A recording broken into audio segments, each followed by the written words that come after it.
disaster was there, tsunami was there, Himalayan tsunami. So more than 25 lakh people, 1 lakh is 100,000.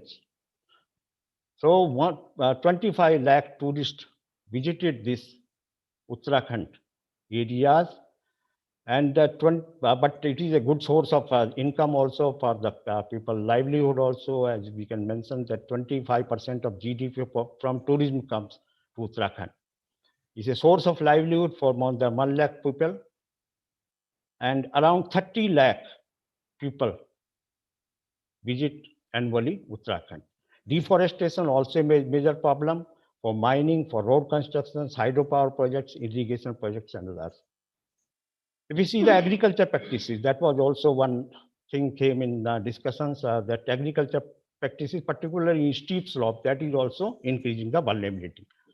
HEP projects, hydroelectric projects, of course, that is the major source because they lead to deforestations, slope destabilizations, landslides. Blasting is a major problem. Blasting, as you must be knowing, that blasting is a cause of that snow avalanche also.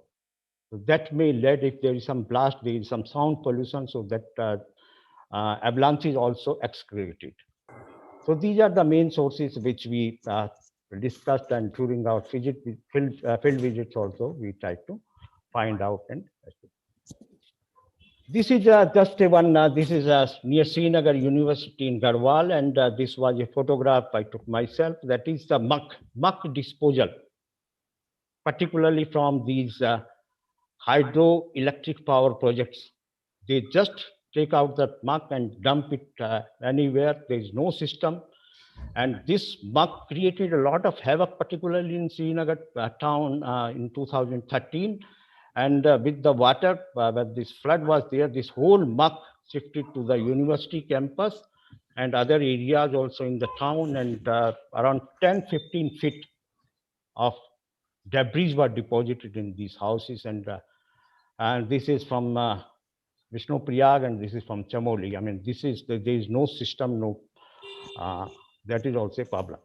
Then HEP projects. Also in the town, and around 10-15 feet of hello, some problem. Debris were deposited in these houses. Okay, my voice is okay, ma'am? From Vishnu Priyag and from Chamoli. I mean, there is no system, no. So, that is also sound problem. Okay. I request everybody to kindly mute their mics. Some sound voice is now it's okay? Yes. So we were discussing about the HEP projects, and that there was I'd like to mention, because this is in the report also, that report I was discussing and sharing, that in this report there is a mention of Honorable Supreme Court observations also, and that there was a civil appeal, and this appeal, this Honorable Supreme Court has mentioned the development of new hydropower projects in the region, particularly Uttarakhand region, will have an extensive implications on ecology, environment of Alaknanda and Bhagirathi rivers. And they instructed Ministry of Environment Forest also to depute a committee and submit a report. So that report is also giving so many observations are there in this report. So main observation was basically that deforestations and the other things which are a major result of these type of HEP.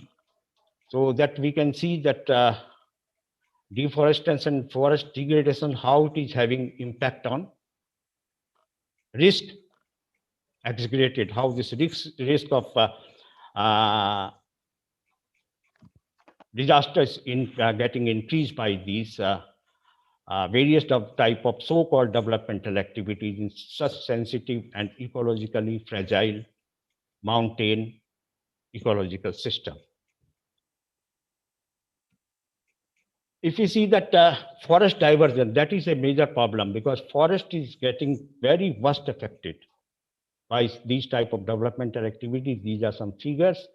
More than within last 20 years, 2001 to 2020, these are the data, these are the figures for last 20 years.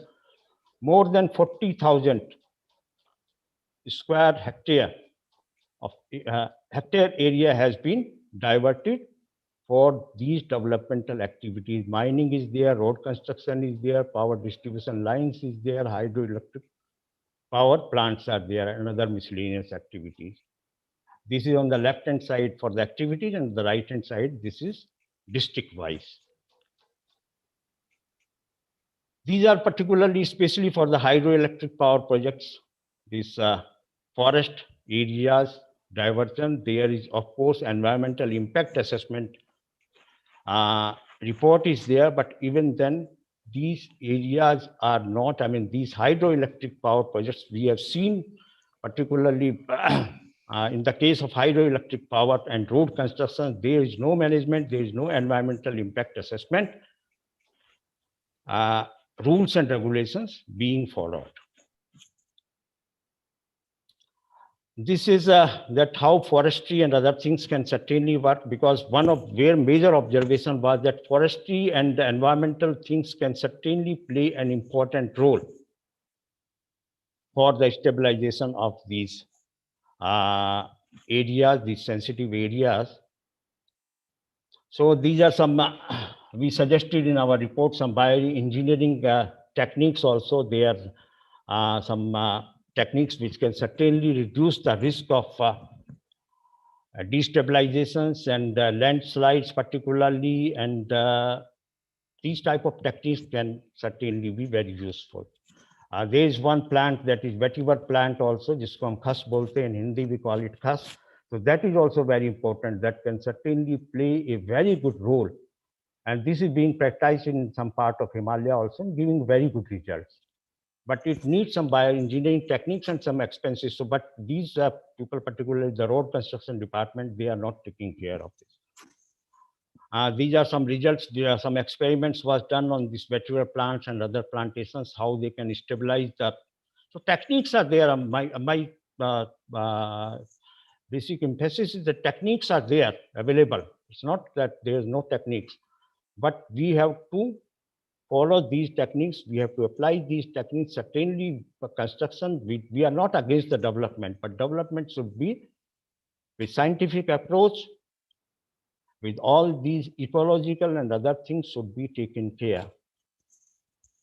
And these are how these, for avalanches also we can use the this forestations and other things. There are different species also, for shelter beds also, drought mitigation also. So there are some recommendations which I like to mention in the last. That is these are the disaster impact assessment. We are doing in environmental impact assessment, but there is it is a must that there must be a disaster impact assessment study also, in which what are the factors for disaster excursions, and what needs to be done if there is some disaster. What type of mitigation measures should be there, what type of preventive measures should be there, what type of response should be there. SOP should be developed. Whenever there is a disaster, what will be the responsibility of different departments? That should be very clearly, so that there is no time loss, and there should be what are the mitigation measures and preventive measures that particular developmental activities are taking care. That should also be very clearly mentioned. Then the next is major developmental projects, especially hydroelectric projects. There must be some control. Then paraglacial zones, particularly the low, higher Himalayas, there should be no dam construction at all. That is very sensitively, ecologically very sensitive zones. Technically better and ecological sustainable muck disposal methods. Muck is a major problem. Whenever there is a disaster or there is some flood, this muck creates havoc in the downstream side. Then blasting, of course, very, very major problem, particularly for this snow avalanches. It is a major cause of snow avalanches and landslides also. Then riverbed mining, alignment of roads, they are doing just as per the convenience. There is no geological, there should be geological, because it's very geologically very sensitive. So where are the faults, where the thrust, which line the rope is going, what are the fold structures, all that should be taken care while constructing roads particularly. And muck disposal created by these road construction, that should also be taken care. Pilgrims or tourism, that is also a major problem. There should be some carrying capacity must be taken care.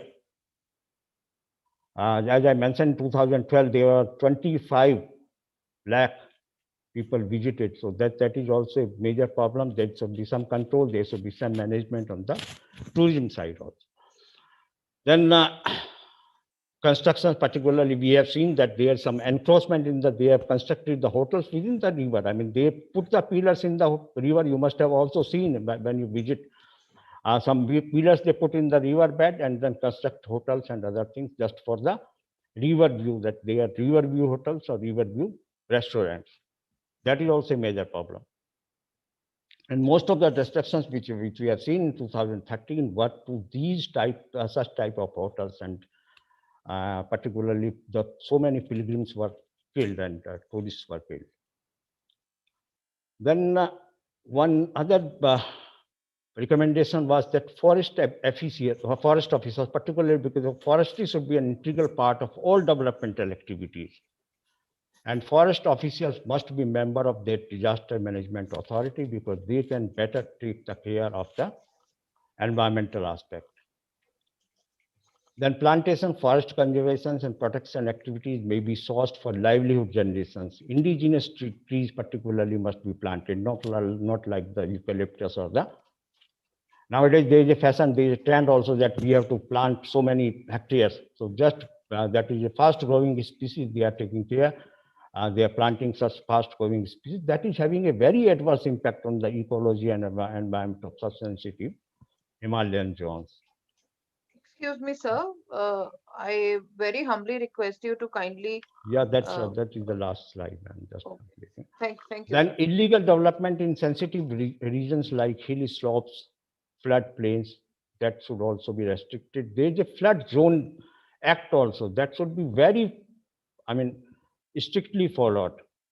State Uttarakhand has a flood zonation act also that should be strictly followed. Then awareness, of course, among the society, disaster management and ecological aspect is, of course, important.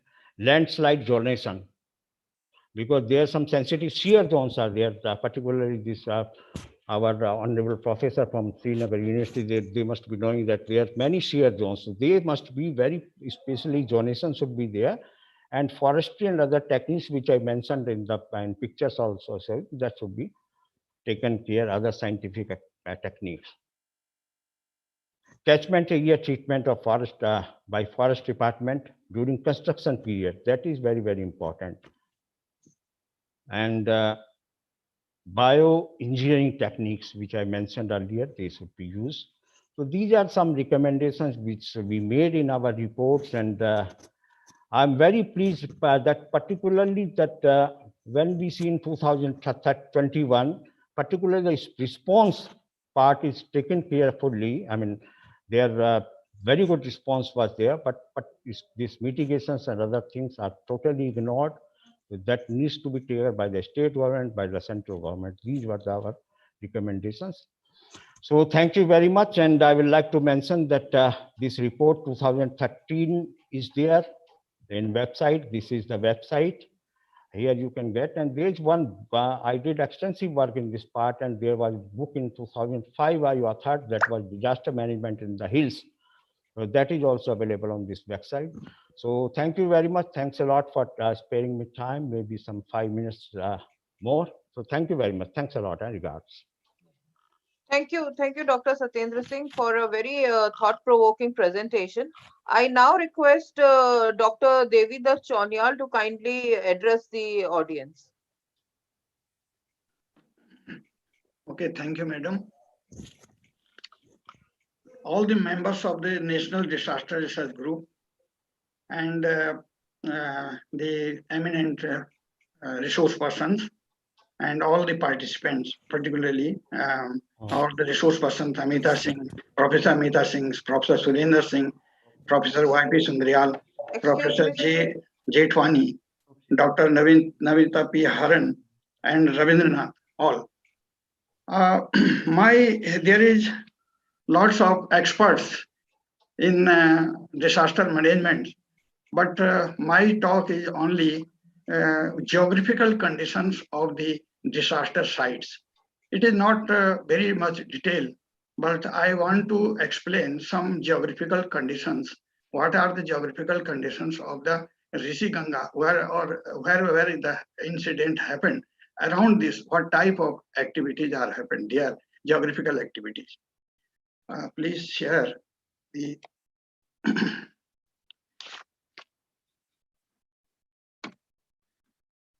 recurrent floods caused by cloudburst, flash flood, glacial sliding, glacial lake burst, massive landslides, and temporary damming of river in the Himalayan region have frequently taken a heavy toll of human life and property. The catchment area of eastern tributaries of the Alaknanda, Dhauli Ganga, Birahi Ganga, Rishi Ganga, and Mandakini has suffered frequently from flood creating by the bursting of temporary lake dam, snow avalanches, glacial lake burst, landslide, rock falls, and cloud burst. This is the area where is most sensitive. The two major catastrophic 1984 and 1970 are associated with the Birahi Ganga and 2013 in Mandakini Valley. In 1968, the Rishi Ganga was blocked by huge landslide just at its confluence with the Dhauli Ganga. No, not Dhauli Ganga, just its confluence with the Dhawal Ganga. The bridge and road were completely swept away. A temporary lake was formed. This incident is happened in 1968 in the Rishi Ganga. Nanda Devi, Nanda Ghundi, Trishul, and Himalaya, and the Rothi peaks zone of the higher Himalaya in Garhwal is most vulnerable for flash flood and resulting disaster. You are seeing this Google image. Here is a Nanda Ghunti, Rothi peak, and there is a Trishuli peak. In this area, this is the headwater zones of Birahi Ganga. In this part, that is Rothi Gad, and other so many streams are rising from the glaciated peak, glaciated region of this area. And this is the most sensitive area. It is the headwater zone of all perennial rivers, which forms the radial drainage pattern. This is the most fragile zone of the Garhwal Himalaya, about 50 or 100 years rotation. These kinds of events happens in this zone. The 7th February disaster is also happened in the same zone after 63 years of the Garhwal Himalaya. Why such type of activities or such type of disasters events happened in this zone? It is a subject matter of further investigation. All 1984, 1970, 1968, all such type of disasters happened in the same area. Now, why these are happened here? This is a matter of study. A geomorphological appraisal of the Rishi Ganga flood of 7th February 2021 without rain will help in arriving at some definite conclusions about the possibilities, causes of the calamity. This is the location of the study area. This is a Rothi Gad, Rothi Gadhera. Gadhera is commonly known as small streams. Excuse me, sir. Do you have a PPT presentation, sir? We are not able to see your slides, sir. No, just you see it in a running way. Present disaster happened in 4th order, left bank tributary of Rishi Ganga, which is known as the Rothi Gad. This is a 22 kilometer long rise Rothi glacier at the height of 400 to 40 meter and it joins the Rishi Ganga at 2,315 meter. It flows south to north direction. it covers about 92 square kilometer area where this type of incident is happened, out of which 26% under the permanent snow covered area.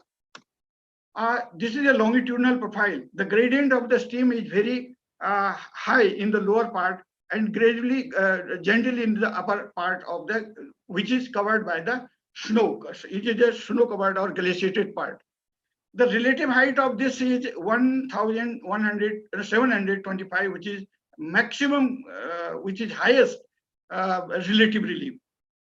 Beside this, upper curve is moderately gentler by the action of the glacial process. This is a terrain model of this area. You are seeing this. There is a hanging valley where this incident is happened. There are hanging valleys in the upper parts, and in the down part there is a B-shaped valley, and B-shaped valley is formed by the Rishiganga, and Rontigad is the tributary of the Rishiganga. It is a asymmetrical valley of which eastern face is steep and rocky with more than 60-degree slope, while the western face is moderately gentler than less than 20-degree slope. This is a slope map. You can see because of slope, the area is mostly sensible area. This part is highly. It consists of the rocky cliffs. In this part, the red color is showing the rocky cliffs, all rocky cliffs. आप कोई presentation दिखा रहे हैं? Near the Ghunti, Nanda Devi Ghunti, there is a rocky cliff also where this incident. See your presentation. Okay, this is the tectonic map of the area. नहीं, वो tectonic map दिख नहीं रहा हमको, doctor. Yeah, the lineaments are marked in this map. Sir, Actually, there is one fault line which starts from Nanda Ghunti to the confluence of this Gadera. So Professor now Saab. this is Sunyal Saab. flowing along that line. Can anybody hear, sir? I am not able to hear him. नहीं, Hello? वो उनका presentation भी नहीं दिख रहा है ma'am हमको ना. Presentation की बात कर रहे हैं. That presentation is not visible, I think. Okay. Sir, Professor Chonial, please share your screen. We can't see your screen. Okay. Please share your screen. Sir, you can also email the PPT to me. Okay. आपको किया ना तो आप उसको डाल दीजिए उसको ना, क्योंकि बगैर उसके वो क्लियर नहीं हम लोग इसको दिखाई नहीं रहा. Because he is mentioning about the map and other things, no, that will be okay only when we can see it. Okay, sir, I will prepare it. Okay, just wait. Are you hearing me, sir? Yes. Hearing is okay, but we are not seeing your presentation. Your PPT is not visible.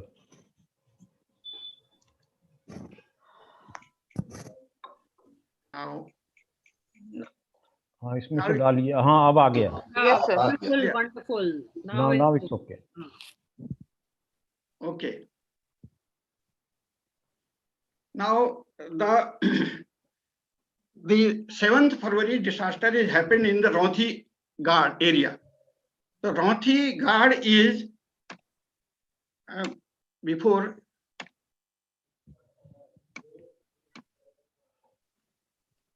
Ronthi Gad rises from the Ronthi Glacier. Ronthi Glacier rises from the western slope of the Trishuli Peak and northern slope of the Ronthi and Nanda Ghunti peaks. It is about 15 kilometers. The glacier of this catchment is 15 kilometers long and 1.33 kilometer wide, covering the area of 25 square kilometer. The average gradient of this glacier is 175 meter per kilometer. It is the Ronthi Glacier have 3 left bank tributary and 3 right bank tributaries. The Nanda Ghunti is the longest one. The relative height of the glacier is about 2,760 meters, which is very much high. The snout of the glacier is at the height of 4,040 meters. which is 418-meter wide. The entire lower course of the glacier is full of terminal, lateral, middle moraines. Screed material is extended from the rocky slopes, and the rock fall is frequently from rocky cliffs. Now, this is the view of Ronthi Glacier. Google view of Ronthi Glacier. Ronthi Glacier rises from the northern slope of the Trishuli peaks, and here is the Ronthi peak, and in the south there is a Nanda Gunti, and all the tributary glaciers join in the main glacier and form a U-shaped valley and glacier. And this incident is happened, which is shown in red color in this part. So this is the area where the incident is happened, but it is not in glacial area. It is different. I will show it in another slide. This is the relief map, altitudinal map of the area. Ronthi Glacier is divided into 5 altitudinal zones along with 500-meter interval. Causes of disaster. Different views came out regarding the disaster. Someone says that it is due to the massive landslide. Someone says associated with the anthropogenic causes. Someone due to the unscientific planning, due to the climatic change. On one of views was also due to construction of all wells.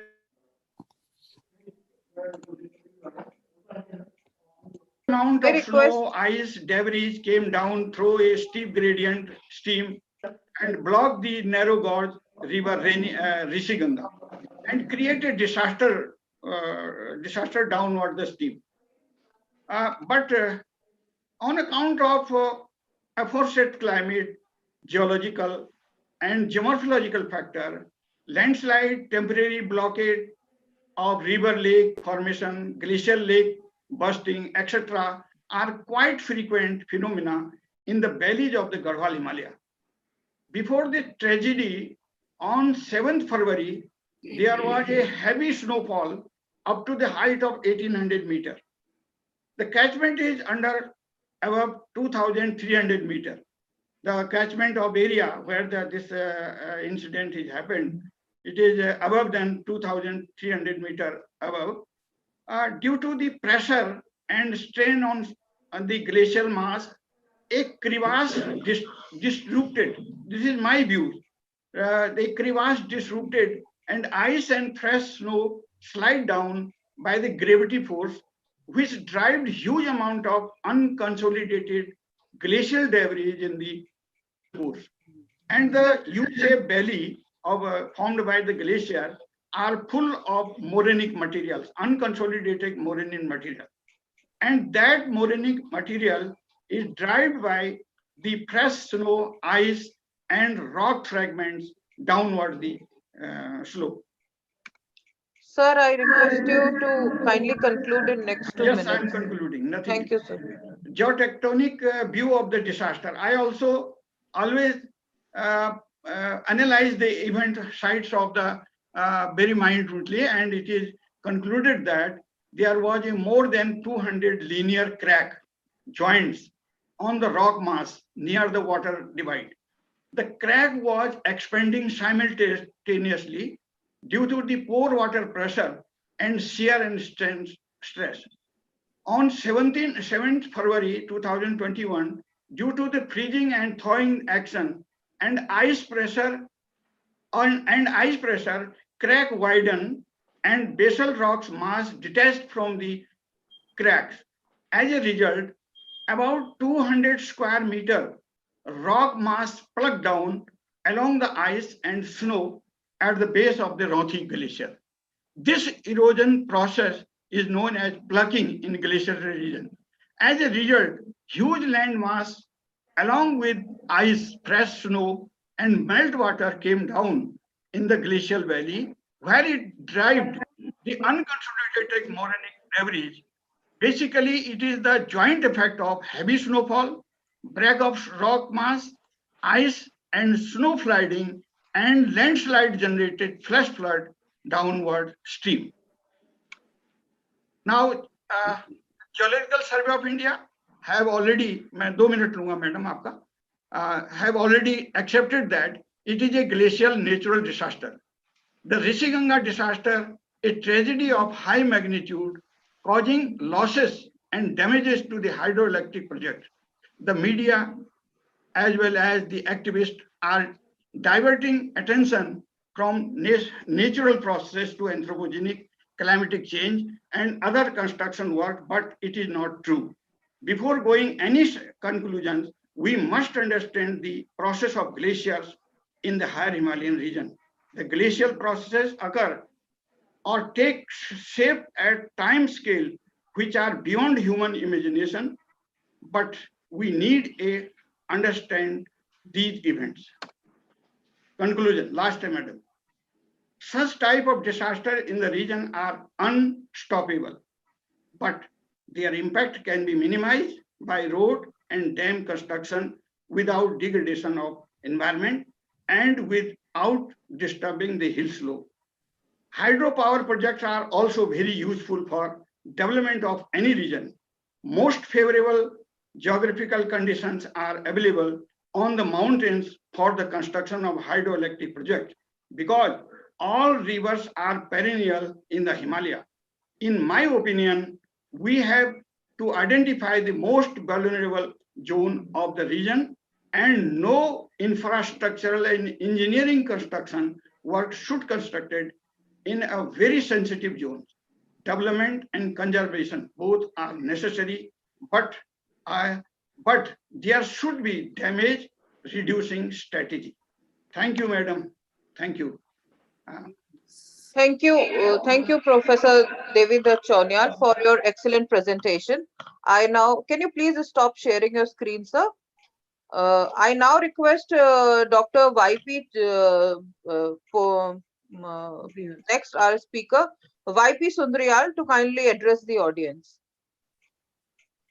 Okay, thank you, ma'am. And I just would like to share my screen. And today, I'm just very, because Dr. Devidat and Dr. Satendra, they have already, am I audible, ma'am? Yes, yes. They have already told you about the sensitivity of the area, and now just this is the map of the area, and here you can see that we have, this is the Ronthi Ghat and this is the Rishi-Ganga. So if you look at this map, the catchment of the Rishi-Ganga is larger as compared to this Ronthi Ghat. But actual culprit for the disaster of the 7th February was actually this Ronthi Gadhera or Ronthi Ghat. With the help of the satellite images, many thoughts comes, and many scientists, they tried to explain the processes of which were involved in creating this disaster. But one thing is clear by the satellite picture, that one huge part of the glacier along with the rock mass was fell down. As Dr. Devida Chonial already mentioned, that the process of the freezing and thawing is always going on in the Himalaya. But this was the first time when this type of the disaster took place in the winter season. So I think this is an eye-opener incident, that we should not think that only during the monsoon period such type of calamity happens. We have 40 years climatic data of the Uttarakhand Himalaya, and when we analyze that climatic data in which we have the rainfall and temperature, I want to share with you that during last 40 years, 0.5 degree centigrade temperature raised, while during last 40 years, 60 millimeter rainfall reduced. But in between this, the incidence of the torrential rain, cloudburst, and extreme events are increased. This is the most worried thing during the changing scenario due to the global climate. Now, I am going to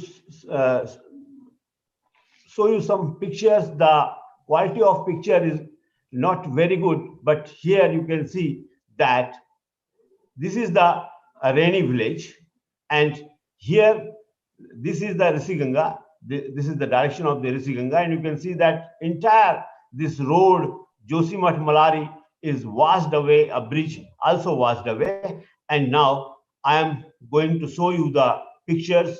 Actually, this is, you can see, this is the Ronthi Ghat.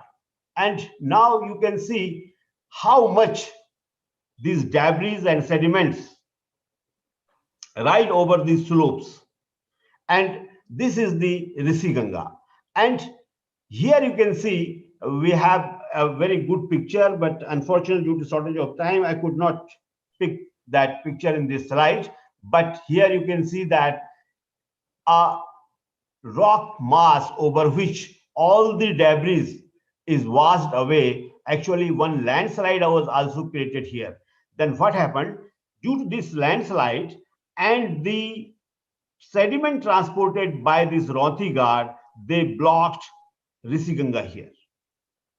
And this Ronthi Ghat, as you can see that its gradient is very high. So it is deeply incised its channel and has deposited sediment up to 20 to 30 meters.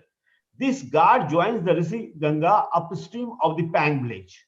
This picture is just upstream of the Pang village, 4 kilometers from the Pang village.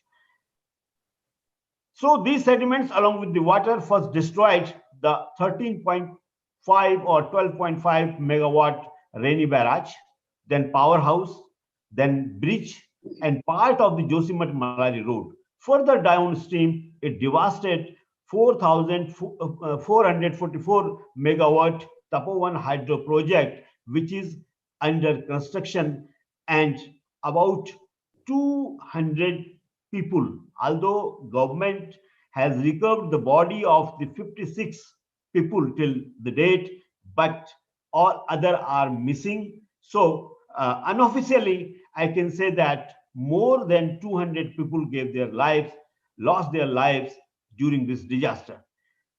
Okay, in order to scientifically assess the causes of the 7th February disaster, because there were many conflicting interpretation was being given by many people, but I sent my co-PI, Dr. Naresh Rana, who made very heroic attempt to visit the site. On 7th, he started from Srinagar, he reached Josimath, but unfortunately, on 8th and on 9th, administration not allowed him to visit the site. But on 10th morning, he got an opportunity and he reached at the site. I had the feeling that there is a possibility.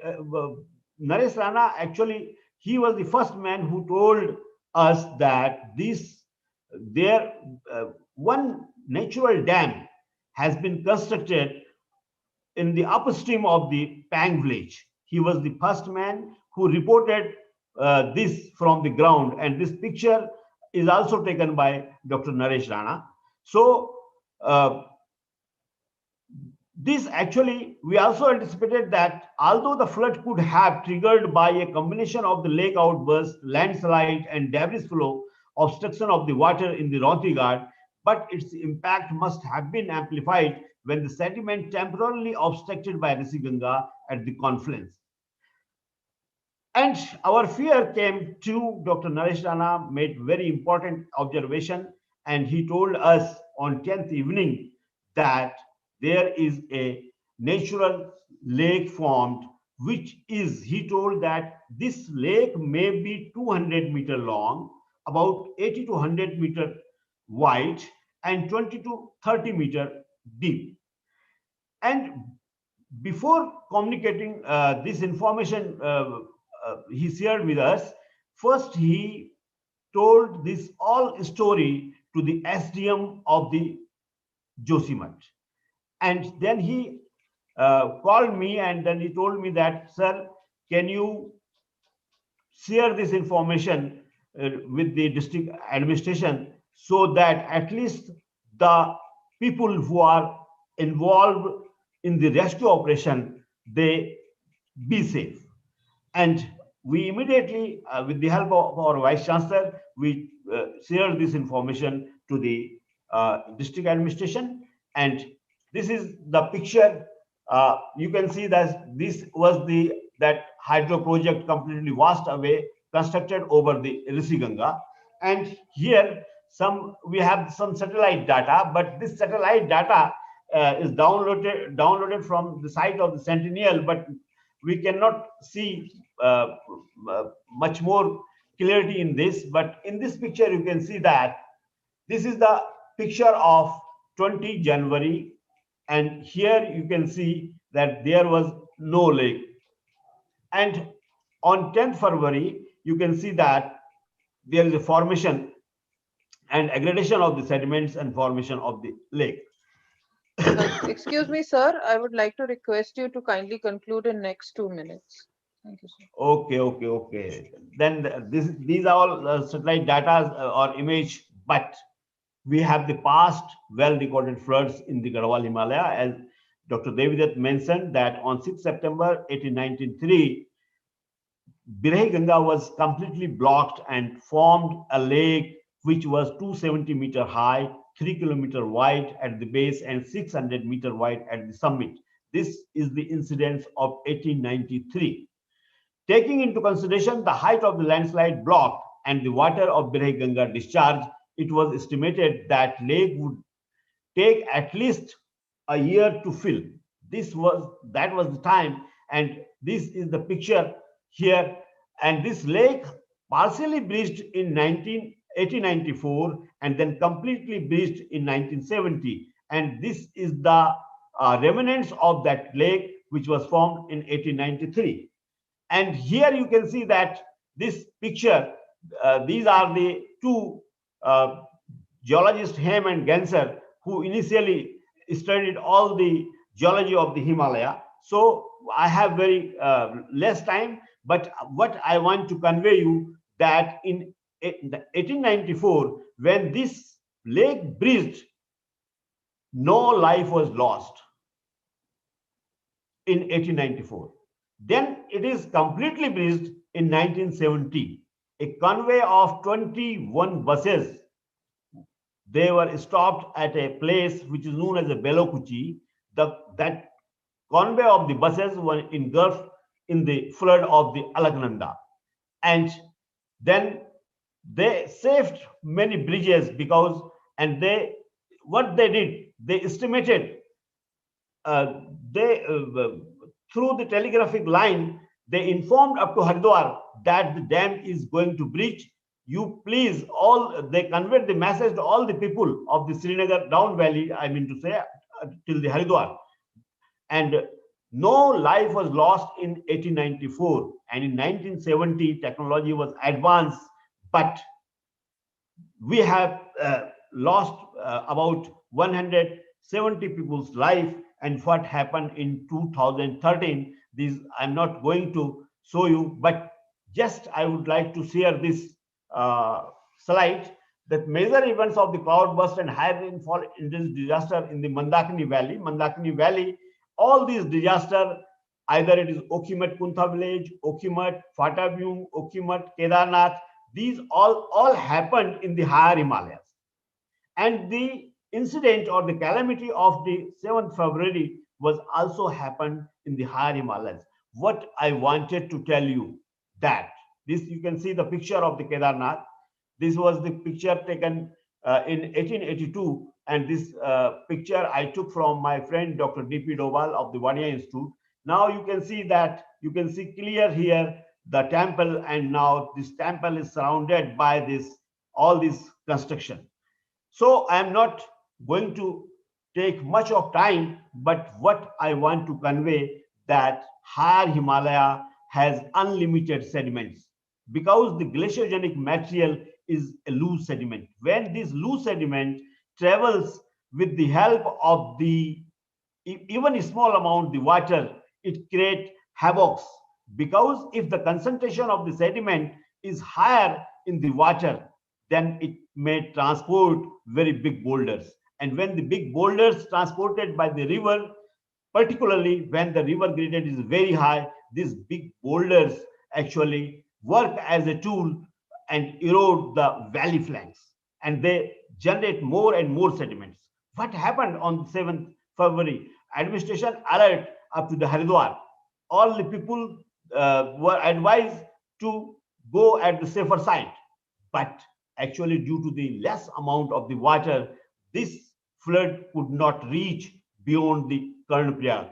And my team was informing me when they were traveling from Srinagar to Josimat that only about 1 meter aggradation they could noticed in the flow of the Alaknanda Valley. So I'm concluding that what should be happen. Actually, we all know that Himalaya is uplifting, and scientists should be the part of the not only the planning, but they should be part when the execution of any project is going on, because we have. And second thing that Dr. Satendra told mentioned also, unfortunately we have more than 80% forest of the pine, which is not good. So if, although it is a very difficult task, but if the government plans to plant the oak and broadleaf trees, certainly this type of the plantation will reduce the temperature, which is this increasing temperature is a great worry for all. And second thing, accountability of the scientists and engineers should be fixed. If I recommend any project at any site, so accountability must be fixed on the scientists, on the engineers, and the planners. So with this, thank you for giving me this opportunity to share this presentation with you. I don't know I could make it very clear or not, but what I can explain within this stipulated time. So thank you very much. Thank you, Professor Sundrial, and I certainly would like to appreciate your such an invaluable presentation. And also, because we are running short of time, we would certainly get in touch with our speakers so that we can have their extended sessions, so that we don't miss out on this such important information and knowledge. With that, I would now like to request Dr. Jayashree Jethwani for her deliberations. I also request our audience to kindly put their questions in the chat box, and we will take them towards the end of our program in a dedicated question and answer session. Thank you. Thank you, Manuka. And thanks, NDRT, especially Amita, for taking media on board. I have no hesitation saying that any discourse on media is not very easy. Everyone who watches, listens, has an opinion about it. The media touches our lives, nothing else. I feel that media is an institution which takes our mind space day in, day out. And also because media in peace, it is chained, gagged, made subservient, or it is in competition, is not only bad for themselves, but also bad for democracy. Because when media does not undertake its watchdog function, so it is terrible for the democracy in other three estates, executive, judiciary, and legislature. And three presentations by my esteemed panelists took me back almost 30 years. I haven't shared probably with you, Amita, or anybody else, that my first job was in a hydroelectric company, central public sector. I have seen the courses of rivers being changed. I've seen the mountains being blasted. I've seen the trees which were 1,000 years old being felled, and in their place we were planting poplar and eucalyptus and all, making the soil loose. And I would generally think that where I worked for almost a decade, little less than a decade, death literally hung by a hair. Probably that was the reason, because I was not very happy what I was seeing and what I was communicating as a communicator. I worked in NHPC, on Barasul project, Salal project in J&K, on Chamera project in Himachal Pradesh, and on Loktak project in Manipur, where I saw the tunnels reeking with methane gas. And then I thought that as a communicator, you have a very difficult job. Because when you work for an authority, it could be a public sector, it could be government, you are doing nothing but trying to manage their reputation. And then when you're managing reputation, probably you're not happy with your own conscience. And then I took a call, left the job, and got into academics. So my interest in disaster management stems from my first job. And in my own little way, I've seen that I keep sensitizing my students, not only at IMC, but even when I go to Mussoorie, trying to tell the young IS probationers, sensitizing them because they work on developmental projects, so on and so forth. Let me share the screen now. It doesn't have any pictures. I've flagged some issues. Let me see if I can. Your screen sharing. Can you see the screen? Yes, yes, ma'am. We can see that. Yes. Great, great. So let me just. Since a number of people spoke about the hydroelectric projects, so let me just concentrate on that before I get on to the media. So if you look at the last 70 years, so we have seen that, just let me just close these windows so that I can see my own, yes. So we have seen more than 4,000 dams of varying heights, and it's estimated that as many as 36 million people have been displaced. This is something nobody talks about. We talk about the fragility of the ecosystem, but we don't look at disasters these dams, bring about. Their homes, lands, hearts have been taken away. Not only were they not the benefit, I underline, generally the people who are displaced are not the beneficiaries of the supposed development brought to the dams. They continue to remain marginalized without a trace of archive on whatever happened to their lives. Right from Bakra Navi project, which Nehru called the Temple of Modern India, whether it was alive, I would still call them a Temple of Modern India. And if today you look at capacity, energy capacity over 2 lakh. I request Yashpal sir to kindly mute. Yes. So if you look at the share of the hydro, project, the hydro electricity, today we have 48,000 megawatt contributed with the hydro projects, which is just about 12% of the electricity which we get. At when India became independent, it was only 1,100, from 1,100 to 48,000 megawatts. And I remember when I worked, clean power for every home, because we're in competition with thermal and TPC. And there's a potential of further 1.5 lakh megawatt. And it's high time, you spoke about the Supreme Court, Amita spoke about the Supreme Court telling to go slow on the dams. Is something we have to do to bring back some sanity. Okay, it doesn't work.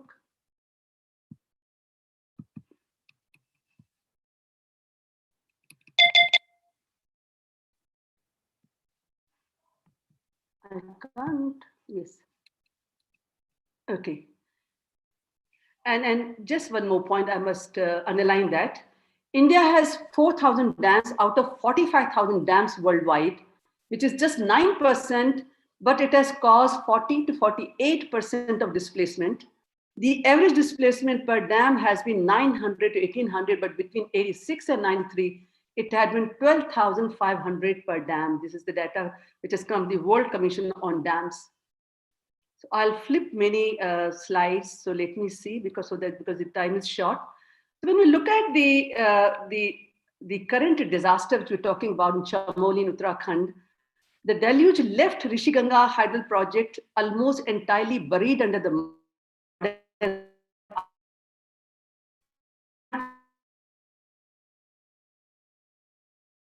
See, we spoke, I think one of the speakers spoke about the 2013. So I was trying to look at the media, how media covered the current, crisis in Uttarakhand. So whatever empirical was, all to see what went wrong with the media coverage of the current issue, and I found nothing. I only found that the Chief Minister of Uttarakhand appreciating how the media was doing. Media was the, I would say, prime time news down to the scroll. What I saw in the morning today was that one and can just comment on, because I watched this, I followed this on a couple of channels. So one thing which is critical about the young, or I wouldn't say old, young and old, anchors. So when they go and cover the disaster, it's very important that you're very sensitive to the situation, and also you're sensitized to the suffering of others. And I recall a young lady asking a person who's a lady whose, husband probably was missing. And the question she asked was, how are you feeling? Now tell me, how would one feel when so many people are dead and the person has not come back? Obviously, she can't be rejoicing. So question as these, or to my mind, is a grooming, and it is how you conduct your journalism is what is important, especially in disaster.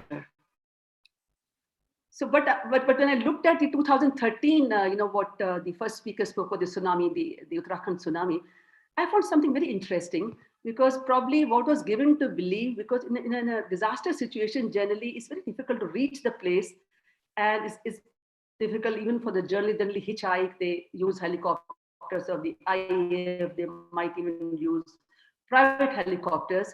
So the interesting input I had from the media was that the government, the local government, gave a belief through their press releases and the press conferences that everything was fine, because Kedarnath was also involved, and because of people's faith in that, everybody wanted to know what was happening there.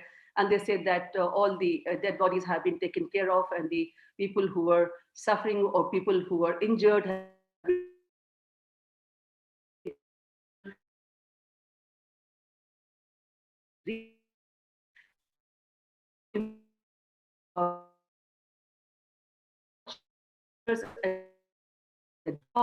and those pictures probably, obviously, disasters really question reputation, image, government, and government or the authority in charge of the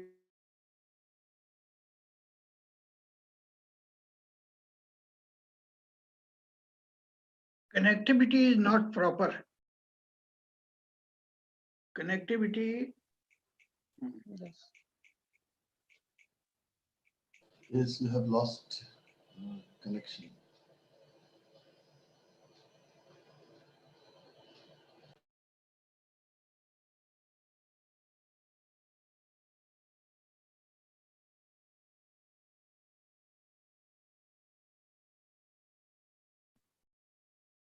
We've lost contact with Professor Jetwani.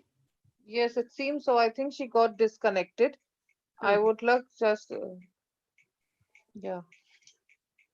So can we, what should we do? Like, we should move to our discussions.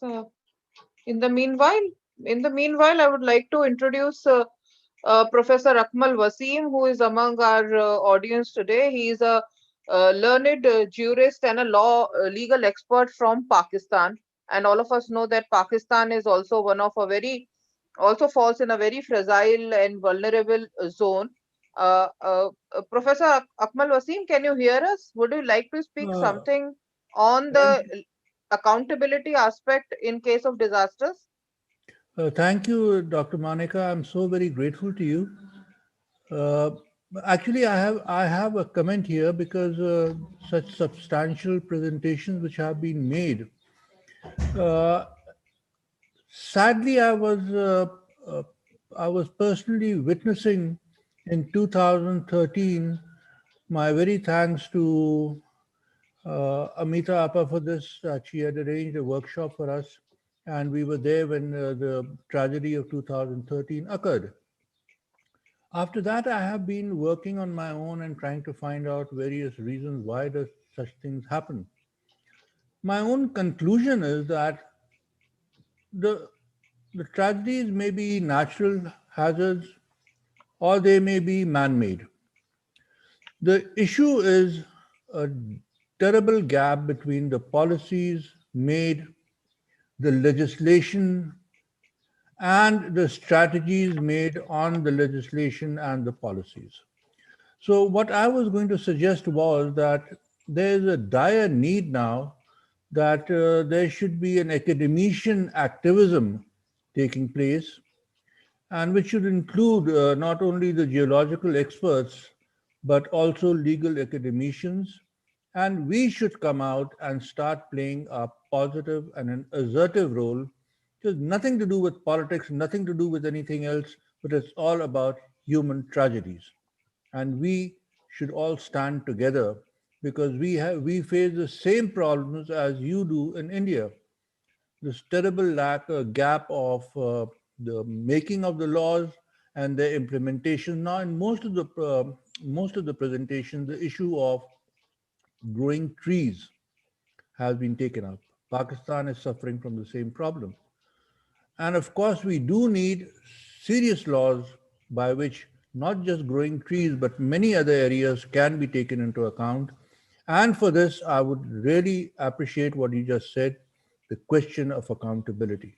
Thank you, sir. Thanks a lot. I would also like to inform our audience that we have among our audience, we have KM Singh, sir, who is one of the founder members of NDMA and is also well known for his role and contribution in the 2004 tsunami. Sir, would you like to say a few words to our audience? KM Singh started NDRF. Yes, he is one of KM the. Singh started NDRF in this country. Yeah. Yes. Sir, can you hear us? Can you unmute yourself, sir, and Yeah. No. Thank you very much. Can you hear me now? yes, sir. Am I audible? Yes, Yes, sir. sir, very much. Thank you. I'm grateful to Amita ji and the entire NDRG team for organizing this very, very erudite, knowledgeable, and good presentations, good speakers. Well, so much has been said by so many experts that I don't think I have anything to contribute. I will only second the points made by the previous speaker, and that is that ecological sensitivity of the region is well known.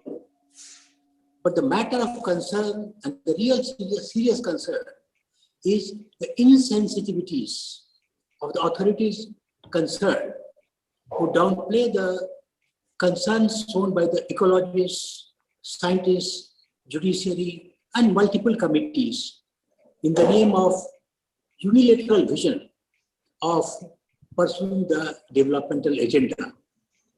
And whether it was 2013 disaster and now 2021 disaster, the pity is that our system functions under knee-jerk reaction.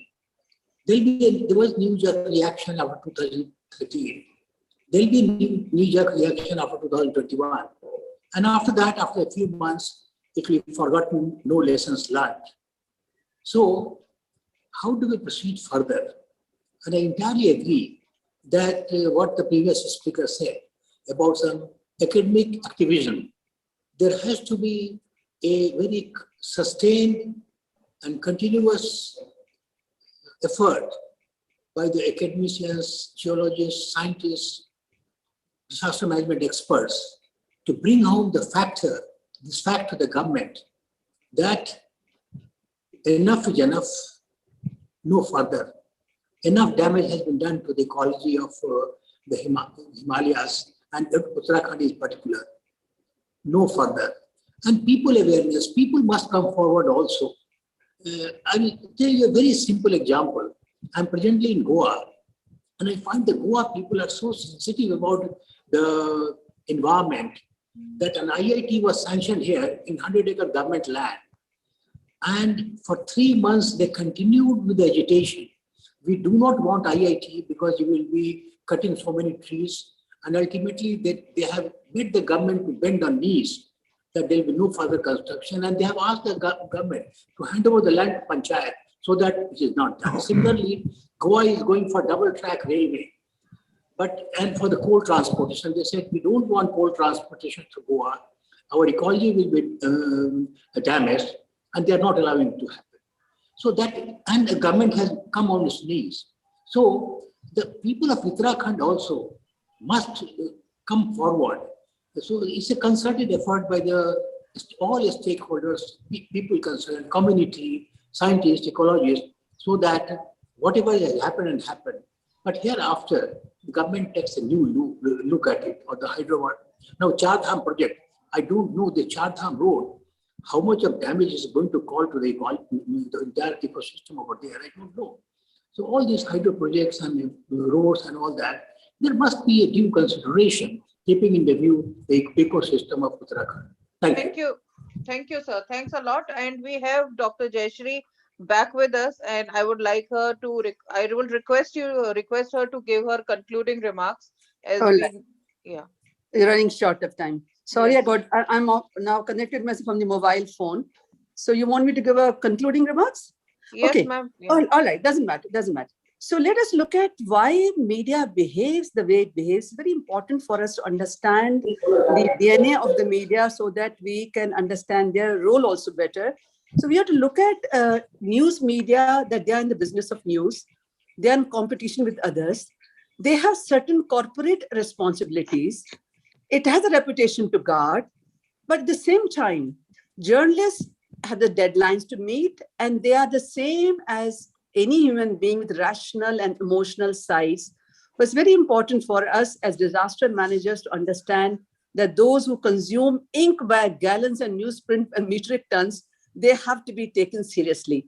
So at the same time, when you look at the DNA of the authorities in charge of disaster management, why they think that media is adversary, there's a reason for that.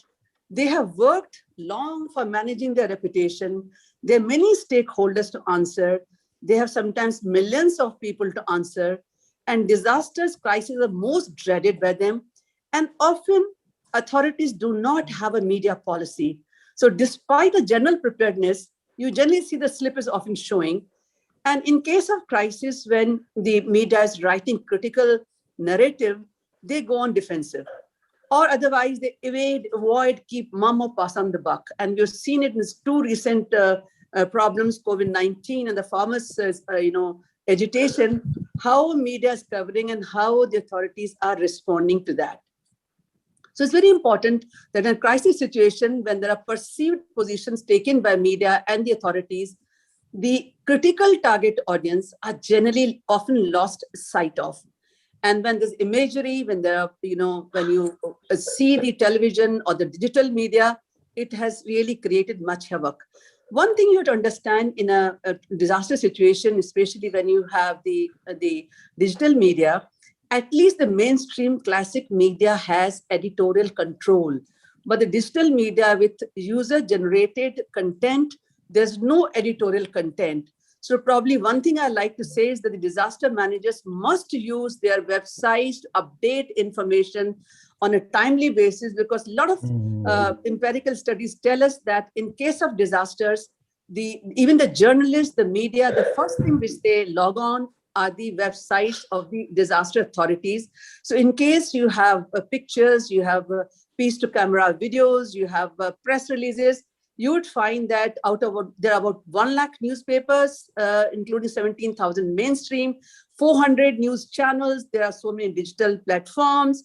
So you would find that what you want to say, whether they believe it or not, is their problem. But as a disaster management authority, you can speak your voice, you can tell your point of view, and this will be downloaded and spoken by the media in general. So, but we have seen that if you really look at map the media studies on disasters, even three things are very important. Legitimacy. Whatever appears in media or written in media, it gains legitimacy. Akhbar mein, it has come in the paper, it has come on the TV. It may be right or wrong. It may be even fake news sometimes, but it lends itself legitimacy, which you have to understand the number game. Unfortunately, media always feels that whatever figures come from the authorities may not be true. So they have no accountability sometimes. So you find if the government is saying 60 dead, it could become 160 because speculation really goes very well with the media. And then trust levels. You generally find that trust levels are the lowest ebb during a crisis between the authorities and the media. So I'll conclude by saying that, whether you like it or not, even if the media is more critical, is most critical, the authorities have to take them on board, because when the media becomes spineless or media becomes subservient, it doesn't do good to anyone, neither the authorities nor the public at large. So media and the disaster management has to go hand in hand. So with this, I'll rest my discourse, and maybe next time we could have a longer discussion, longer narrative on this. Thank you so much, Manika, for giving me the opportunity. Thank you, ma'am. Thank you. Thank you for your deliberations. I now quickly invite Dr. Nivedita Haran to kindly give her comments on the deliberations we just had. Thank you, Manika. Thank you. I won't take much time. First of all, NDRG, kudos to you for getting the group of panelists that you've got together. Today, we had a geographer, we had a geologist, a forester, and then finally an intervention by Dr. Khem Singh, a hands-on bureaucrat, and then we had a media person. I think the discussion has started, and the discussion must go on. That should be the message from a webinar like this. It is true, and all of you mentioned that, and all of you hinted at that a lot of reports are produced, but at the end of it, what is the usefulness of that report unless it is acted upon? And are these reports really multifaceted, or are they just looking at things from one direction? We are looking at the elephant only from one direction. That is extremely important, and I think that is one of the crux of the takeaways for me from today's discussion. Now, it is never a controversy or a fight between development and conservation. Both have to go on. We cannot deny it. At the same time, we have to make sure that there is a good balance. Balance is important. And the balance has to come only when the feedback is taken from all sections of society and all aspects are kept in mind. It so happens we are lucky, and in a sense we are also, we have to be careful because the Himalayas are probably one of the most sensitive geographically in the whole world. I guess it's as sensitive as the Arctic region because of its fragility, because of its seismicity, the glacial behavior, the climate changes, and they're also the youngest mountains. They are so young that they are still moving, they are still growing. How do we deal with that? And that is why it makes it very important that, as I think one of the speakers mentioned, that whenever something is being done, development, it should be done keeping all these factors in mind. We don't need to have the impact assessment, the environment impact assessment, and the social impact in a routinized manner. It has to be done in a manner that is really focused and that takes into account the peculiarity of this region. We are lucky to be living in times where there is so much of modern technology which is through satellite imagery, through techniques, through digital data analysis. We should use these. And definitely scientists need to be part of not only the planning, but also the execution. I totally agree with that. And at the same time, accountability has to be there. One just cannot say something and then withdraw it or just disown it. That's not acceptable because we have to be sensitive. We have to be empathetic towards the people who are living there. And that is the reason I finally feel that the real stakeholders, their input is so important. And Dr. Jayashree mentioned that the local bodies, the people who are living there, what is their input? Do we ever keep that in mind? Do we ever take them seriously? That is probably the most crucial aspect of any development or any non-development that should happen in that area. That should be kept in mind. And finally, I think I am the happiest today because this is the kind of forum that should look into the issues of this nature, discuss issues of this nature, where we look at issues from every direction. We try to understand, not only to denigrate someone, but to empathize with the other person. I think that is the main takeaway from today's discussion. I think that is the lesson that we learned from all the speakers we had today, the experts in their own field, but I'm sure we'll get to hear more of them in the near future. Thank you. Thank you, Dr. Nivedita Haran, for being so concise and brilliant simultaneously. I now request Dr. Ravindranath Bhattacharya to kindly give his views on the deliberations today. Thank you, Monica. Actually, after listening to so great experts from so many fields, I have little to say on this. Actually, what triggered me is that some questions, because all these experts, and they are very well-known experts that I understand, they are telling this is a fragile zone. This is absolutely the Himalaya is developing. And still then, Wildlife Institute in India, they prepared the report that in 2012, that more than 70 hydropower projects were going on in various stages of completion in Uttarakhand. And the number has increased by now. What happened that this Wildlife Institute of India, that works under Minister of Environment and Forest, and that is an autonomous institute, they reported in 2012 that the whole biodiversity is being impacted by this construction of dams. Then came 2013 disaster. And after that, someone must have gone to the Supreme Court, or maybe the PIL, or maybe Supreme Court on its own might have given the instruction to the Indian Ministry of Environment and Forest to form an expert body to find out the truth in the report of WIA, I mean Wildlife Institute of India. And so that the thing that Dr. Satendra Singh referred to, that expert body assessed the report they submitted into June 2013, that was assessment of environmental degradation and impact of hydroelectric projects during the June 13 disaster in Uttarakhand, and they prepared that and they submitted. It's true that I haven't gone through these reports in between lines, but I've gone in between the paragraphs. I've seen their recommendations of the expert bodies and found that they were in fact trying to develop, they are recommending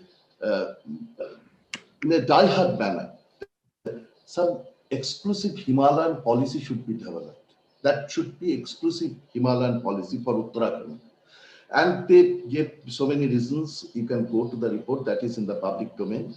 But they have one point that struck me, that is, there are alternative sources of energies. In fact, solar energies there, and air energies, the air power, that energy can be developed. But why this only hydropower projects? And they said that Himalaya is abundant with this air and solar energy. So why wind energy, wind power machines are not being installed, and why no people is not talking about that, and state apathy regarding this? Then I found that in the 30 years back, I mean 3 decades back, this Vishnuprayag project that was cancelled, and then came private-public partnership, and that private-public partnership took this Vishnuprayag hydropower project, something like 2,000 crores. And my question is that, or what I think, that you cannot run. My basic point is that you cannot run Reserve Bank of India on public-private partnership basis.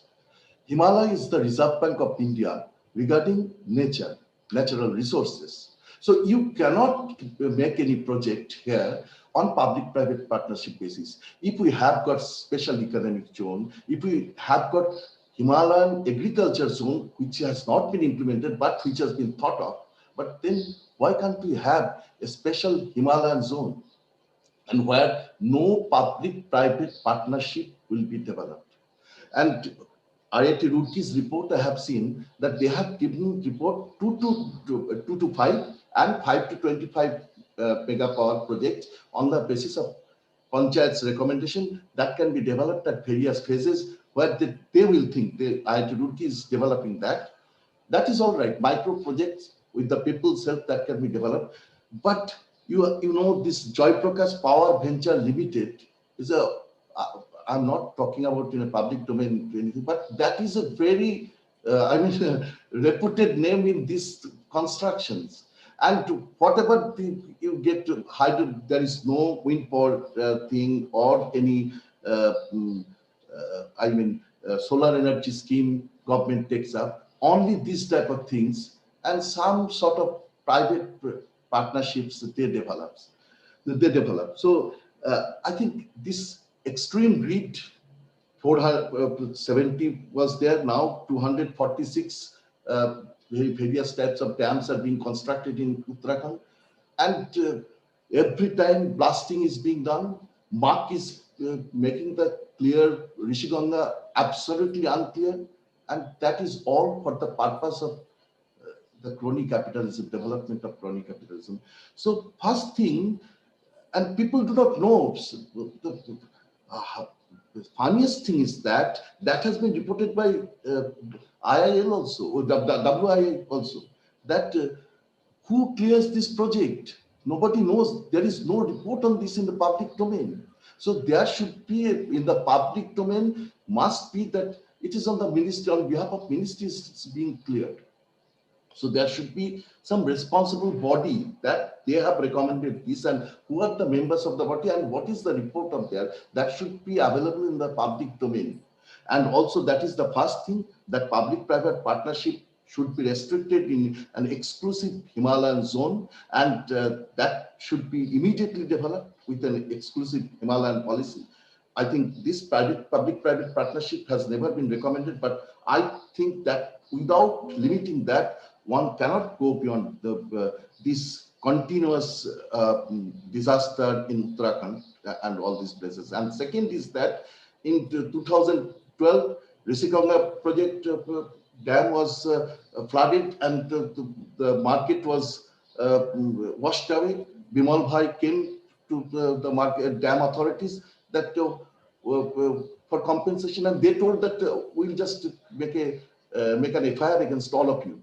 So people, the stakeholders, the people, they are never taken into account. And if they come, state goes against them. FIR is launched against them. So in that case, this development should be, I don't know, by my delivering all these things that would be developed, but this should be a participatory development. Without participatory development, we can never block this type of disaster. Thank you very much for giving me the opportunity to share my thought.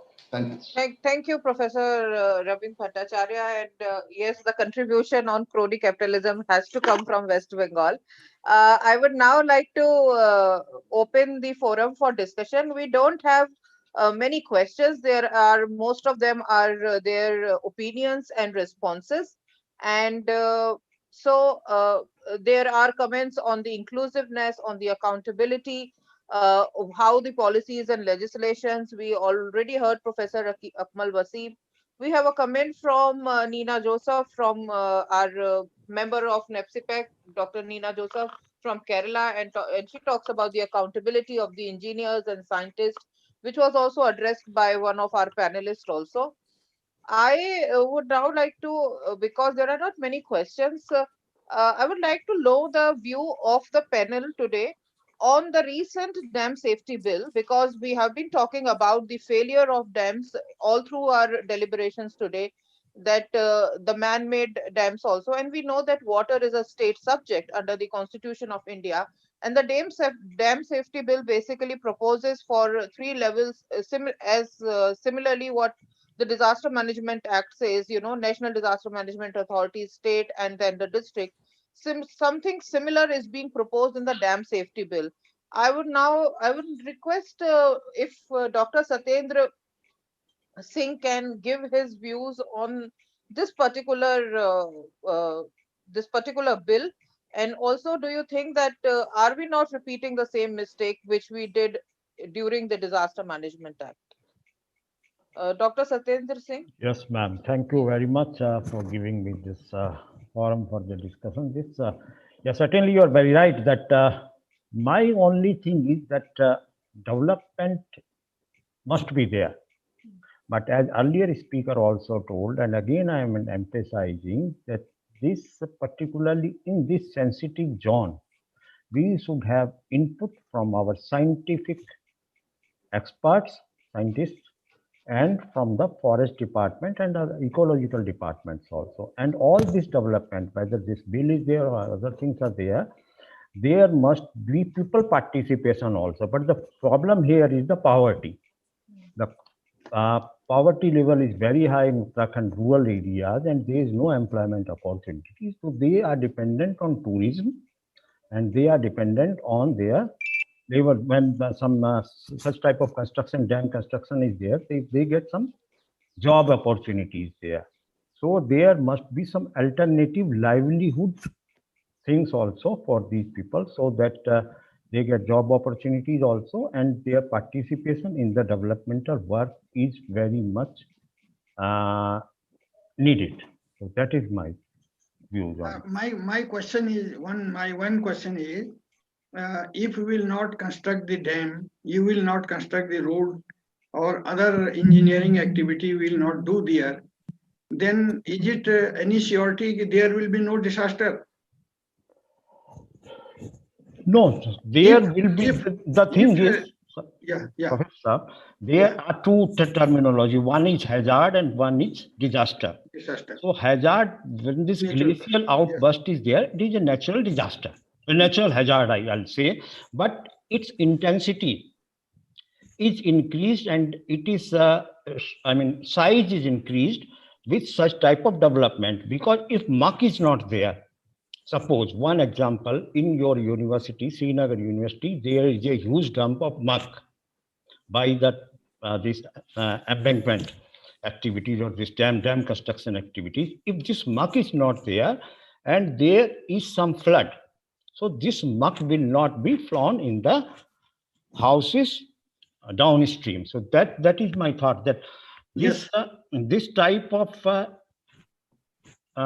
disturbances in ecological sensitive zones, they exaggerate the intensity of disaster. So that is the thing. Natural disaster, natural hazards will of course be there.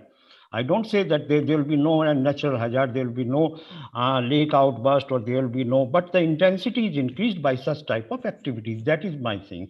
Then second is that, as we have mentioned, and we have done research also, that 1 kilometer of road construction create around 60,000 cubic meter of debris.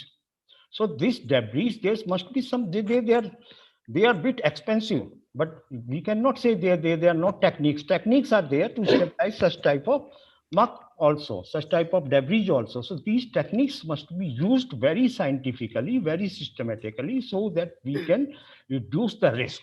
I agree with you, sir. I agree with you. But the present incident, present event is not related to the anthropogenic activity, because it is completely a natural process, and such type of activities always happened in the glaciated zone, glaciated region. The process of glacier is like that. Yeah, that is there, but its intensity is increased because of this embankment or this dam construction. intense, you will accept that Yeah. it was natural, of course. I accept it was natural, but its intensity increased because there was mud, there was debris, there was loose sediments that was flown by this, and this created a lot I of agree. Yes, havoc. it Yeah. is correct. You are right. We have a Another question. My another question to Satendra Sangye or Yashpal Sundialji. There is no specific reason you explain why this incident is happened. What happened at the catchment area? And why this is happened? It is not anthropogenic, if it's natural. So what is happening in the natural process in the catchment of the Ronthi Ghat? Should I say, or the professor? I think Professor Sundrial will be more appropriate to comment. No? Yeah. Professor Sundrial, if you are there, if you can respond. I think we have. But nobody explained that how this natural calamity developed in the catchment area. And if we understand the process of glacier in the region, then we have to take care when we construct road, when we construct dam or other activities in the region. As I told that Nanda Ghunti is the around the Nanda Ghunti peak, there is always happens such type of cloud burst, landslide, lake burst, dam burst, always happen. The Birehi Ganga, the Gonatal is formed due to the landslide, and then it is broken by the lake of the Gona lake is break out, and then it creates a disaster. But in this area, this is very sensitive zone of the Garhwal Himalaya. Dr. Satendra, you are very experienced in this region. Yes, sir. In my opinion, generally you will see Mandakini Valley and the Nanda Ghunti, around Nanda Ghunti area, where the Birhi Ganga is important. Birah कला मतलब बिरह शब्द से ही पता लगता है कि दुख बिरह दुख उसका नाम ही बिरह है तो ये क्यों उस एरिया में घटित होता है तो हमको उसका अध्ययन करना चाहिए उस एरिया में हमको बहुत बारीकी से अध्ययन करना चाहिए और it is a matter of further investigation मैंने अपने टॉक में कहा है कि it is a matter of further investigation और around that sensitive zone we have to उसकी पूरी मैपिंग होनी चाहिए उसकी जियोमॉर्फोलॉजिकल जियोलॉजिकल सब मैपिंग होनी चाहिए and around that zone where such type of natural calamities occurred again and again, we should not construct any type of activity in this zone. It is my view, but you can explain it more elaborately. No, in our reports also, there is one recommendation which I did not mention, that universities and research institutions, they must also be involved in developmental activities, because particularly your Srinagar universities, they are very good scientists, they are very good research going on in this area. So they must also be considered. When in 2013, we had discussions with the university professors, particularly the geological department professors. So they were not at all involved in such type of developmental activities. They are good resources. I mean, we have good resources, good scientists are there. Thank you, sir. Thank you, sir, for your expert comments. We have among us, we have Professor Madhusri Shekhar, who is member NDRG. And as a matter of fact, it is because of her collaboration with international offices that we are able to host this particular discussion. I would quickly request Professor Madhusri Shekhar if she has something to say on the deliberations today. Manu, chale. Hello, Professor Madhusri Shekhar. Thank you. Thank you. I think somebody.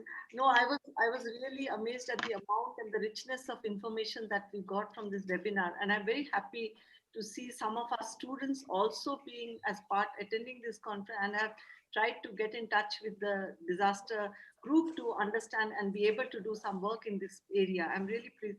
I just had one question which I was thinking of and asking, and I wanted to ask Madam Jayashree, when you were mentioning that you gave a very interesting figure there, fact you gave that 9% of the world's dams are located in India, but the extent of displacement is huge in India.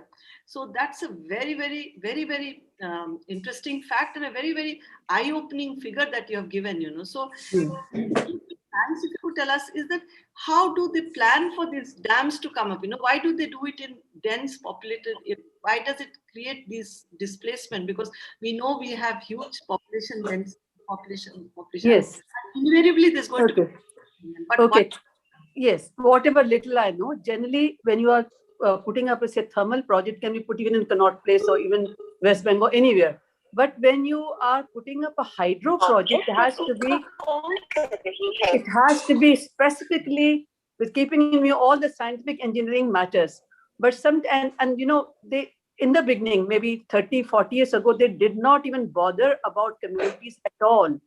And one thing I must say about World Bank also, which is supposed to elevate poverty, but World Bank is the institution which has higher the dam, bigger the problem, especially downstream size. But World Bank has been financing projects which have very high dam, you know, heights.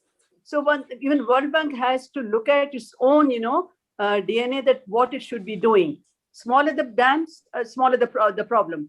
But I've seen that sometimes, because we've been speaking about the very fragile ecology of Himalayas and they are the youngest of mountains, I have seen in one of the project, Barasul project in Himachal, one not to find morning at a wrong place. At the top of a mountain came hurtling down and dammed the river at a wrong place where we did not want to do a dam. So instead of a concrete dam, we had to go into a rock-filled dam, putting anchors. And flash floods came. They had to open the sluice gates, and the people downstream, there was a problem. So nature gives you a lot of surprises. Now there's some consciousness, but I still feel a lot needs to be done. So they also have to see, you know, where they have the dams, but sometimes not in their hands. It depends on topography, the geography, where you do the dams, where you have the powerhouse, where you have something else. But now there's some, especially after the Sardar Sarovar project, which was brought in the public domain, where, you know, long struggle that in Supreme Court's intervention was there. But otherwise, 30, 40 years ago, nobody even bothered about these things at all. I hope I was able to answer. That is an excellent explanation of what need for policy shifts that you are pointing out, very, very rightly pointing out. I was there many decades, but today I can tell you how a hydro project, you know, what it comprises, because just beginning my career then. I think we have here a question from Srisha Pant, who's, I think the question is addressed to KM Singh sir. She says that one of the speakers said that people of Uttarakhand need to be more aware of Himalayan ecology. But in COVID-19, we have seen people following the guidelines. But when it comes to situation of flooding and landslide, people don't observe the guidelines. So where do you think that we are lacking? If KM Singh sir can respond to that. Am I audible? Am I audible? Yes, sir. Yes, sir. Hello. Yes, sir. You are audible. Can you hear me? Yeah. Yes, sir. Yeah. This question has been asked to you, people's Mr. pressure Singh. is. Mr. Singh, this question has been asked to you because you know the inside of NDMA.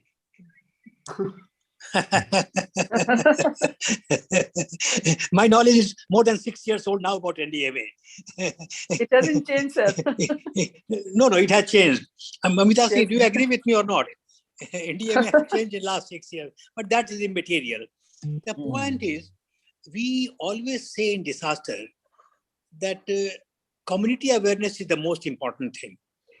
And let me tell you one thing, that the Disaster Management Act is a very comprehensive act, but there is no focused manner this issue of community awareness has been addressed.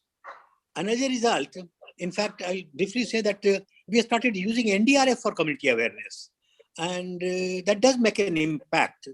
So, but in community awareness, see what happens, any initiative that you take in this country, whether it's a state government or the central government, the government is the prime mover. If there is as a prime mover, government takes an initiative, it goes forward. In COVID-19, people followed the guideline because the government was the prime mover. Here, in case of disaster, community awareness, do's, don'ts, what various stakeholders should do. the government really, and particularly the state government, has not been taking due interest in the being prime mover. Secondly, as was very rightly mentioned by one of the speakers, probably Jayashree ji, that media has a very important role to play. And media believes in only covering topical things which is of interest. But in this awareness building, besides the government initiative, media has also a very important role to play. And lastly, in our system, in that the Gram Panchayat has a very important role to play. And in the scheme of things in disaster management, the disaster management plan is to be made not only by the state government or the district, but also at the Gram Panchayat level. And let me tell you once again that Bihar State Disaster Management Authority, and Dr. Satendra knows about it, they have done remarkable work. There are I think more than 6,000 Gram Panchayats. And from every Panchayat, they have had a Pancha coming in a batch of 30 or 40.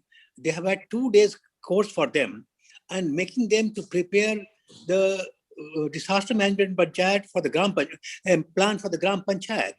So in the present system, if Panchayat plays an important role, then goes upwards. So it's not only downwards from the government, but upwards from the Panchayat level and media in between. And it has to be concerted effort by everyone.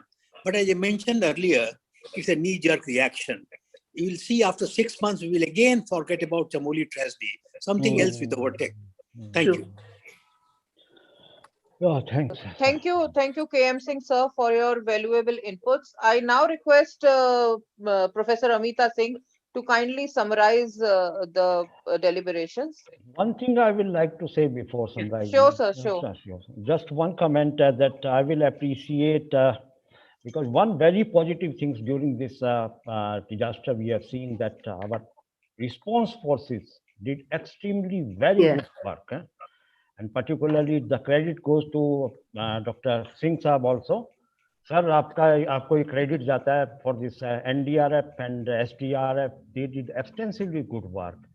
And this Thank you. Our recommendations, I will appreciate government of Uttarakhand also, that our recommendations which we made regarding the response in our report in 2013 report, they were 100% taken care, particularly for response part.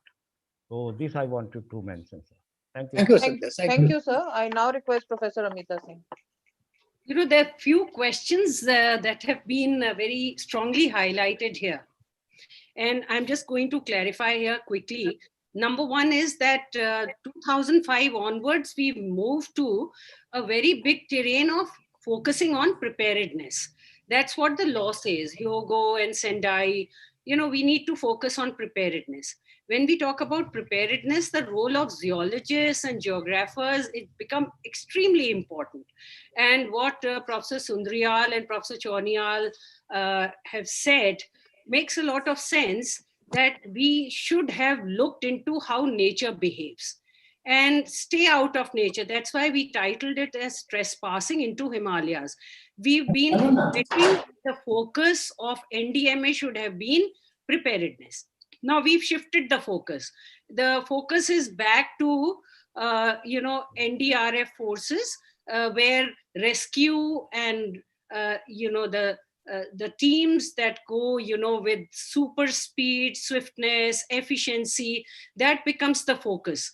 That should not be the focus, because focus should be preparedness. If there is preparedness, why would we need so much of rescue teams?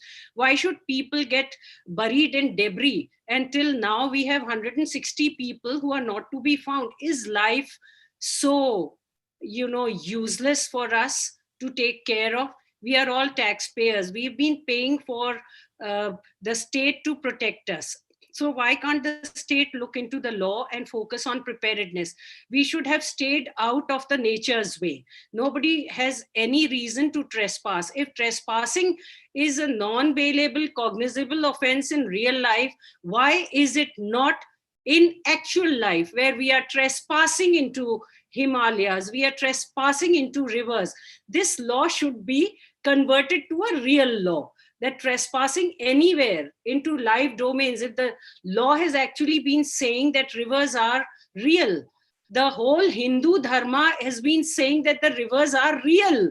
If the rivers are real and the Shiva is real, if it is mythological, then everything is mythological. The whole concept of Hinduism is mythological. If it is real, then let's accept it and say that it is real, and we need not trespass. And this law from the law books should be converted from the black letter law of the books to a real letter law of life. Number one. Number two is this question about that it's a natural disaster. Disaster is never natural. Disaster is always man-made. Nature hazard is natural. As Dr. Saten very nicely put it, that it's a hazard. The hazard is there. So if it's a hazard and zoologists have put a question mark that stay out of it, then stay out of it.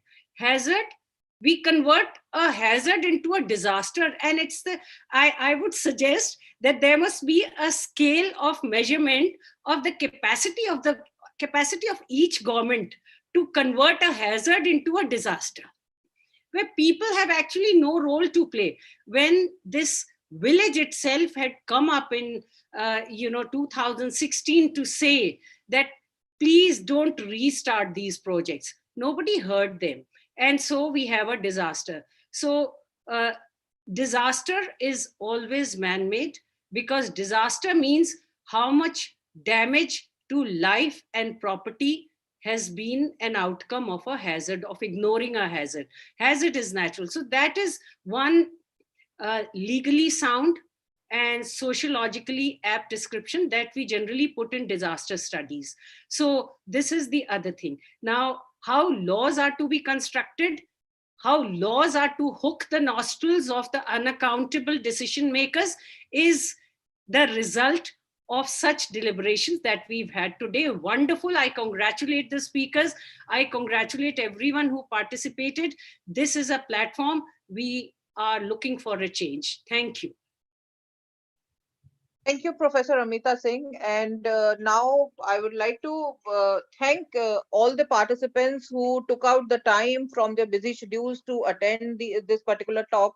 Also, our esteemed panel of speakers who on a very short notice accommodated our request and gave such brilliant and invaluable suggestions and recommendations and presentations. We will surely get back to each one of you for longer deliberations. I also put on record our gratitude to Professor Madhusri Shekhar. Because of her collaboration only, we are able to make this talk a reality. And we cannot thank enough, as I always say, Professor Amita Singh, for being the wind beneath our wings and bringing such eminent speakers to this particular forum, and always starting and always initiating rather the change which is very much required. That is the need and the urgent need for the interdisciplinary research in the field of disaster. I would like to end with a very famous couplet that zalzala aaya aur aakar ho gaya rukhsat magar waqt ke rukh par tabahi ki ibarat lik gaya, which means that a disaster came and went, but it left it wrote a history of destruction. I think today, as Professor Akmal Wasim from Pakistan also said, that there is a dire need of academic activism. And I think the whole our rigor should be steered towards that a disaster might come and go, and disaster are going to happen because of the way the climate changes right now. But the preparedness, but the community resilience should be built over by the institutions, by the state, so that a history of destruction is always avoided. I think that we have come a long way, but there is still a very long way to go. And I believe that this particular forum will work towards this academic activism, and we are committed to this. I thank all the speakers, all the participants, and everybody who made this talk a reality. Thank you. Thanks a lot. On behalf of speakers also, I thank all of you, particularly Dr. Amita Singh ji and you for this organizing very well and very systematic way. Thank you very much. Thanks a lot. Thank you, sir. Thank you. Thank you. Thank you. Thank you. Thank you. Thank you so much. Before you end this session, I have a small question. This issue of hazards and the issue of disaster management I have been a part of. Thanks always to Professor Dr. Amita Singh, who's been so encouraging and so, I mean, she really played a very important role. The tragedy today for me has become that I cannot avail the websites in India, especially in areas of legislation, especially in areas of judgments, which makes it very difficult for me to, do some good work on this particular issue of hazard management. That is the only issue which comes before me. And that is one of the biggest obstacles which have become part of my not being able to put in whatever I could. But of course, I think maybe some of you can help me by getting those legislations that could help us develop something. My suggestion will be, Doctor, that there is one SARC Disaster Management Center there. So they are having some, you can approach that SARC Disaster Management Center, and they must have on their website also all these informations. Okay. Yeah. Okay, So I will SARC do Disaster that. Center, there is a, I don't remember the name of that director. Earlier, I was also director. At the time, we used to share with these all these countries the information from the countryside also. Okay, that may okay, be I a will do that. platform, I think. Thank you so much. Thanks Thank a you so lot. much. I'm so grateful. Regards. Thank you, everybody. I now request you please free feel to leave the meeting. Thank you. Thanks a lot. Regards. Thank you. Thank you, sir. Thank you.